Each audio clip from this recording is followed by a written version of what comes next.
A few days ago, we celebrated the memorial of Saint Mary Magdalene. And if you remember, I mentioned to you that she has been given the singular title, the Apostle to the Apostles, by Pope Francis himself. Now, if I were to be given the privilege of giving Saint Martha a title, what would it be? I think I would call her the friend of Jesus. The friend of Jesus.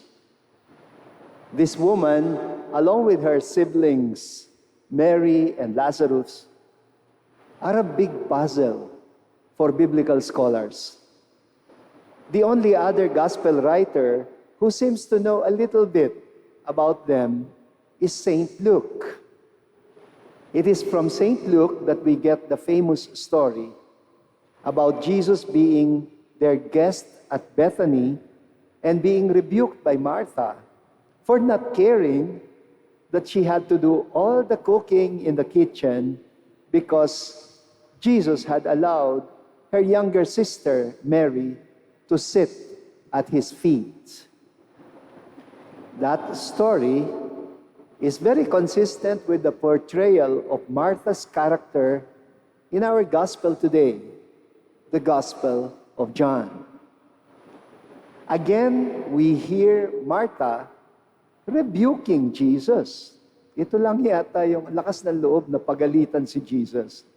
And this time, for coming too late in their time of need. For not being there for their brother Lazarus when Lazarus was mortally ill despite all their efforts to reach him. This woman and her siblings are actually only secondarily disciples to Jesus. I would say they were primarily his close friends. And so, the better title that would fit Martha's kind of character is a friend of Jesus. The other Gospels usually tell us a little bit about the circumstances that brought about the involvement of Jesus in the lives of his other closest disciples. Mga katulad ni Peter, James, and John, or even Mary Magdalene, or Matthew, Philip, or Nathaniel. May mga kwento. There are stories in the Gospels about their first encounters with Jesus. They give us an idea how these people became followers of Jesus. But we don't have that kind of a story with Martha and Mary and Lazarus. And what is most unusual about them, take note of this, is they're not even Galileans, like most of the other disciples. Where are they from? They are from the province of Judea. They are Judeans. They are from a village called Bethany, very, very close to the city of Jerusalem. So both St. Luke and St. John give us the impression that their house in Bethany was actually the home base of Jesus whenever he visited the province of Judea. Bethany, where he always felt welcome, anytime. I have a feeling, that these people, Martha, Mary, and Lazarus, were childhood friends of Jesus, very much like John the Baptist was to Jesus. I wrote a book entitled Yeshua, which was an effort to read between the lines of the Gospels. And I suggested that Jesus must have actually spent a big part of his life in the province of Judea because he became very close to John the Baptist, whose family was also from Judea. St. Luke tells us the mother of John, Elizabeth, was a very close relative of Mary. In fact, Mary stayed for 6 months with Elizabeth and even assisted her at the birthing of John.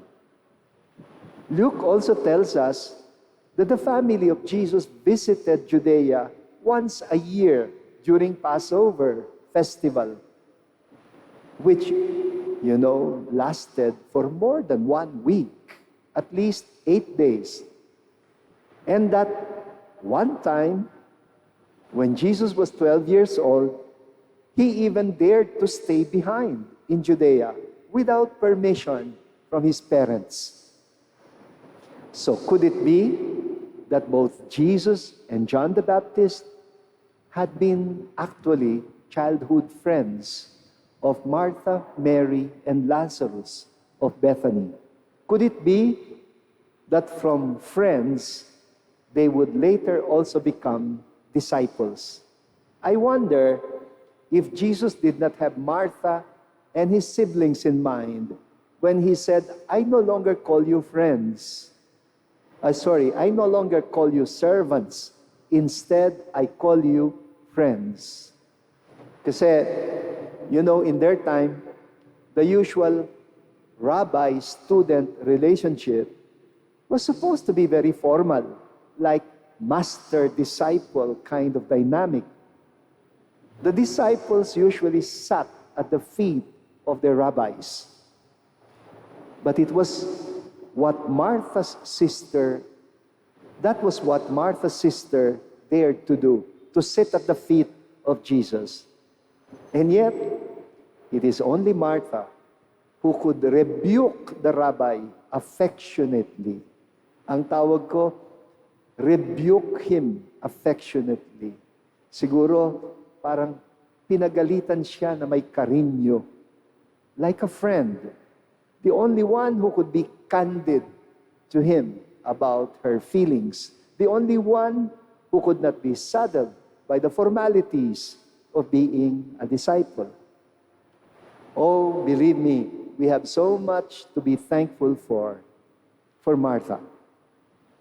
In their kind of cultural setting, where close friendships between men and women were viewed with suspicion and malice, it was very daring of Jesus to have these siblings, especially these two unmarried women, Martha and Mary, as his very close friends. You know what I read between the lines of Martha's rebuke to Jesus about Mary? I think what Martha meant to say to Jesus was, hey, Jesus, that's unfair. I don't want to miss any of your stories. You better tell that girl to wait until after dinner for your stories so that I can also hear them. And meanwhile, you better tell her to help me in the kitchen. Wow, if you can talk like that to Jesus, you must be quite close to him. And, of course, in today's gospel, what I read between the lines is this.